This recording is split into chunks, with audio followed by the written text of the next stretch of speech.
Hey everybody, what's going on? Will Hamilton here, bringing you my takeaways, a couple takeaways from my recent trip to the Australian Open.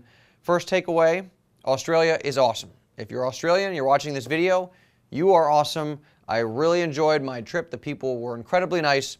If you have never been to Australia or the Aussie Open, highly, highly recommend you make the trip at some point because it was great. Definitely plan on going back next year. Now, my sort of second takeaway is something that I think you'll be able to apply to your games, and it was kind of subtle. I spoke with a lot of coaches when I was down there, and we're talking about coaches for the top players in the game. I'm not going to repeat their names because obviously sort of confidential conversations, but there was kind of a theme amongst these coaches that I was talking to. That was a weird hand motion, but whatever. There was a consistent theme there that I kind of saw, and it was that pro coaches are basically like psychologists. So there's the tennis end, kind of the X's and O's, how do you swing the racket, what's the strategy going to be there.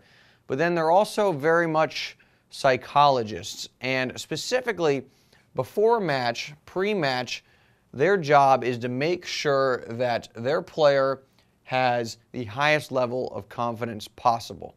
I had specific conversations where I was like, well, this is prior to an actual match. Well, what's the conversation going to be here? What's the preparation for your player? And the coach said, well, it's not really about the strategy so much as it is about my player being confident in his or her game. I'm going to keep it as ambiguous as possible. Confident in his or her game. So I thought that was really interesting. It was, again, there's not really any strokes.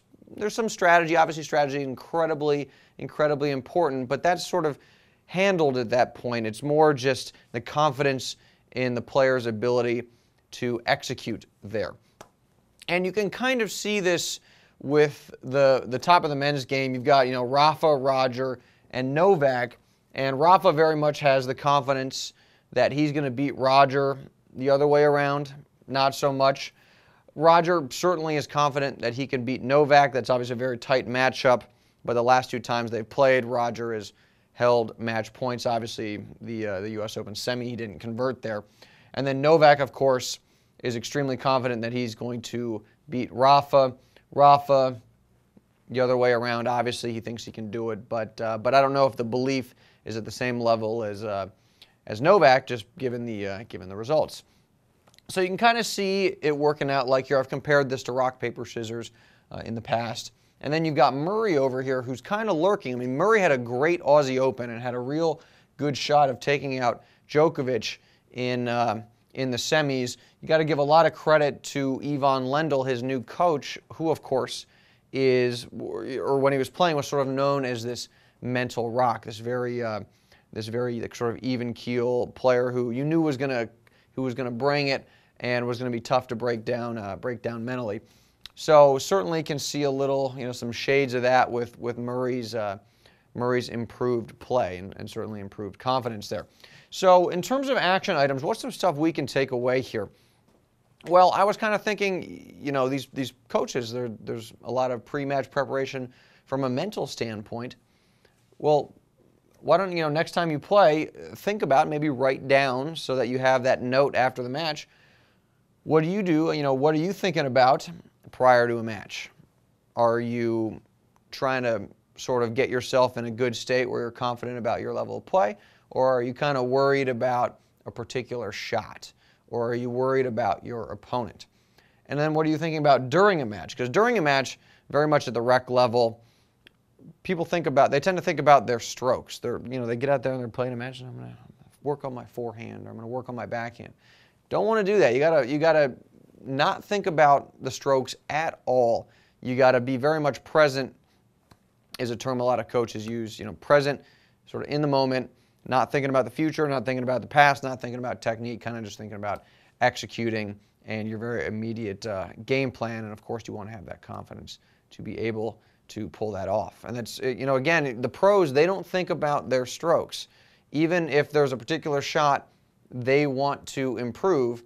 And it's interesting, actually, because at the pro level, the season's so long, there's not that much time to actually kind of unwind and work on your game too much. Rafa said some stuff about that. I was talking to Bob and Mike at dinner at the Aussie, and they said, you know, the season's so long, it is hard to kind of work on our games a little bit because, you know, you're off for 2 weeks basically, and then you have to start training, getting physically fit to play the next season. So, you know, the pros are almost at a disadvantage because it's hard to improve various shots when you're playing a full calendar.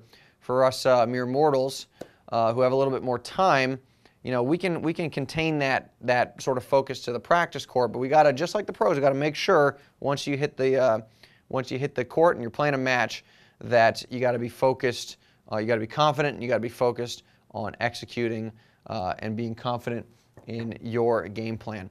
So that's another thing I would write down, sort of an action item. Just take that note. You know, next time you play a match, maybe on a changeover, if you found your mind wandering, you're thinking about the outcome, you're thinking about what's for dinner, whatever. You know, take a couple notes because I think that'll be helpful, sort of instructive, and you know, you can kind of look at that the next time you play a match. Oh, that note was in your bag, and you know, maybe have a slightly better mental performance, and it's just sort of working your way up the ladder there. So simple but quite effective tip in my opinion there. So actually, why don't you do this in the comments below? Please let me know if you're aware of what you think about either before a match or during a match. Whether you are in the right frame of mind or maybe there's something you want to improve on a little bit, please let me know. Interested to read your comments. So with that in mind, thanks again for watching this video. One thing, a couple, I guess, final points. I sent out a few emails prior to the Aussie Open. I should have mentioned this up at the top. Just sort of like, what is some things to do when I'm over there? I got hundreds and hundreds of responses. So to everybody who wrote me a response, I really, really appreciate it. I read every single one of them. I think I responded to most of them. Maybe one or two fell through the cracks, but really appreciated that. And also, I am going to Indian Wells March 6th through the 13th, I believe. I think I get there the 6th and I leave the 13th, something like that. But I'm there for that first weekend, the 9th through the 11th. So if you're going, please let me know in the comments. Please shoot me an email. If you got to this video via our newsletter, you can hit reply in that newsletter. Let me know. It comes straight to my Crackberry. So yeah, now I'm actually going to sign off. But thanks again for watching the video. I'll see you guys in the next one.